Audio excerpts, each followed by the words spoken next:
প্রিয় বন্ধুরা আসসালামু আলাইকুম। আপনারা দেখতেছেন লাল সবুজ একটা গাড়ি। এখানে এই যে লাল সবুজ পরিবহনের গ্লাসের মধ্যে লেখা আছে লা ইলাহা ইল্লাল্লাহ মুহাম্মাদুর রাসূলুল্লাহ। আর এই গাড়িটা এখন কোথায় যাবে? মিরপুর। আর আমি চলে আসছি টার্মিনালের সামনে লাল সবুজ পরিবহনের কাউন্টারে। তো কাউন্টারটা অনেক সুন্দর একটা কাউন্টার। ছোট ভাই কেমন আছো? ভালো আছো? তো এই কাউন্টারটা হলো টার্মিনালের অপর পাশে। তো আপনারা দেখেন এখানে বসার ভালো ব্যবস্থা আছে। আপনারা যারা দূর দূরান্ত থেকে আসবেন অবশ্যই আপনারা এখানে আসলে রেস্ট করতে পারবেন এবং বসার জন্য ভালো ব্যবস্থা আছে।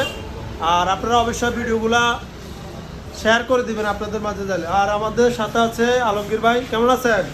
ভালো আছি। ভালো আছেন? আমার বড় ভাই অত্যন্ত ভালো লোক। ওনার গাড়ি চালানো খুবই ভালো। আমি যখন স্টাফ ছিলাম তখন থেকে ওনার সাথে পরিচয়। তো যাই হোক, আপনারা সবাই ভিডিওগুলো শেয়ার করবেন, এটা হলো আপনাদের কাছে বিশেষভাবে অনুরোধ।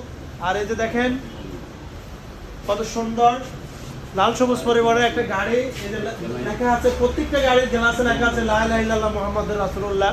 এই যে দেখেন, এটা তো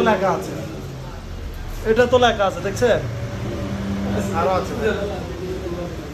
এই যে এটা তো লেখা আছে লা ইলাহা ইল্লাল্লাহ মুহাম্মাদুর রাসূলুল্লাহ। এই লেখাগুলো প্রত্যেকটা পরিবহন মালিক যদি দিত তাহলে খুব ভালো হতো। কারণ একজন যাত্রী যখন গাড়িতে উঠে তখন সে সাইড গ্লাসে তাকালে দেখতে পারে লা ইলাহা ইল্লাল্লাহ মুহাম্মাদুর রাসূলুল্লাহ। তো আশা করি সবাই বুঝতে পারছেন। সবাই ভালো থাকবেন, সুস্থ থাকবেন। আল্লাহ হাফেজ, আসসালামু আলাইকুম।